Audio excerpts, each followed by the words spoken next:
നേതൃത്വത്തിൽ ഓട്ടിസം കുട്ടികൾക്ക് പ്രധാനമായിട്ടും ആ കുട്ടികൾക്ക് വേണ്ടിയിട്ടുള്ള സെൻറ്റർ, അതിനൊപ്പം ഈ നമുക്കിപ്പോൾ കേരളം നേരിടുന്ന ഏറ്റവും വലിയ പ്രശ്നം, വരാൻ പോകുന്ന പ്രശ്നം, ഇപ്പോഴത്തെ പ്രശ്നവും പ്രായമായ ആളുകളുടെ അവരെങ്ങനെ എൻജോയ് ചെയ്യുന്നുള്ളതാണ്. ആരോഗ്യ പ്രശ്നമൊന്നും വലുതായിട്ടൊന്നും ഉണ്ടെന്നല്ല ഞാൻ പറഞ്ഞത്.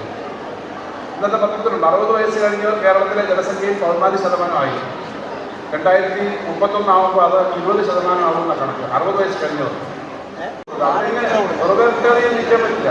ആരോഗ്യ പ്രശ്നം കുറച്ചുണ്ടാകും. പക്ഷെ അങ്ങനെയുള്ളവർക്കൊക്കെ ഓൾഡ് ഏജ് ഹോമുകളുടെ സങ്കല്പം വരുന്നു. അത് പഴയ പോലെ ഓൾഡ് ഏജ് ഹോമുകളെ നമ്മൾ വിടാനല്ല, അവർക്ക് നല്ലതുപോലെ ഇടപെട്ട് ജീവിച്ച് സന്തോഷത്തോടെ ജീവിക്കുന്ന അത്തരം ഒരു ഭവനത്തിലൂടെ ഇതൊക്കെ പദ്ധതികളുടെ ഭാഗമാണ്.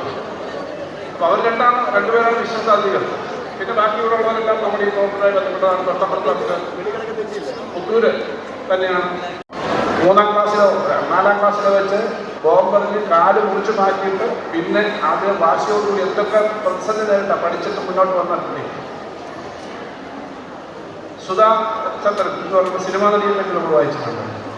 ഇതേപോലെ ആക്സിഡന്റിൽ പറ്റി പിന്നെ നൃത്തം നടത്തുകയും സിനിമയിൽ നായികയായിട്ട് അഭിനയിക്കുകയും ചെയ്തു. പക്ഷെ അതിന് മനുഷ്യൻ്റെ സപ്പോർട്ട് വേണം. ആരോഗ്യ പ്രശ്നം ഇതുപോലെ അപകടം വന്നാൽ കിടപ്പ് രോഗികളായി കഴിഞ്ഞാൽ അവർക്ക് വല്ലപ്പോഴും പുറത്തു പോകണം. കരുനാഗപ്പള്ളിയിലെ ഞങ്ങളൊരു പരിപാടിക്ക് പോയപ്പോൾ അവിടുത്തെ ഒരനുഭവം പറഞ്ഞു ആളുകൾ.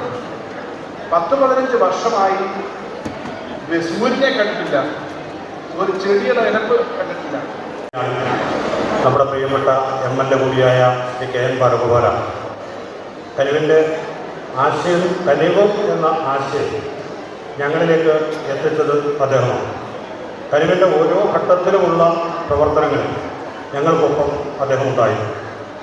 ഇന്നത്തെ ചടങ്ങിനെക്കുറിച്ച് മാത്രം സൂചിപ്പിച്ച് ഞാൻ അവസാനിപ്പിക്കുക. കനിവ് ഇന്നലകളിൽ നടത്തിയിരുന്ന പ്രവർത്തനങ്ങളെക്കുറിച്ച് വിശദീകരിക്കുന്നു. കനിവ് പാലിയേറ്റീവ് കെയർ വിഭാഗം എന്ന് പറയുന്നത് ഞങ്ങളുടെ ഒരു പ്രവർത്തന മേഖലയാണ്. നാളെ മുതൽ അല്ലെങ്കിൽ ഇന്നു മുതൽ കനിവിൻ്റെ മറ്റ് വ്യത്യസ്തങ്ങളായ മേഖലകളിലെ പ്രവർത്തനങ്ങൾ ഞങ്ങൾ ഏറ്റെടുക്കുന്നു. വിദ്യാഭ്യാസ മേഖലയിൽ, അതുപോലെ തന്നെ നാടിൻ്റെ സമഗ്രമായ മറ്റ് എല്ലാ പുരോഗമനപരമായ പ്രവർത്തനങ്ങളിലും കനിവിൻ്റെ ഇടപെടൽ ഉറപ്പാക്കും. ഞങ്ങൾക്കേറെ സന്തോഷമുള്ളത് കനിവിൻ്റെ പ്രവർത്തനം ആരംഭിക്കുന്ന കാലം മുതൽ കനിവിനൊപ്പം നിൽക്കാൻ ഞങ്ങളെ സ്നേഹിക്കുന്ന ഒരു കൂട്ടം ആളുകൾ ഉണ്ടായി. നേരത്തെ ശ്രീ ബാലഗോപാൽ ഇവിടെ സൂചിപ്പിച്ചു, പെൺകുട്ടികളാണ്, വനിതകളാണ് ഞങ്ങളുടെ കരുത്ത്. വീടുകളിൽ പോകുന്നതവരാണ്, രോഗികളെ പരിചരിക്കുന്നതവരാണ്, മെഡിക്കൽ ക്യാമ്പുകൾ സംഘടിപ്പിച്ചാൽ അതിനു വേണ്ട എല്ലാ ഒരുക്കൂട്ടങ്ങളും നടത്തുന്നത് അവരാണ്.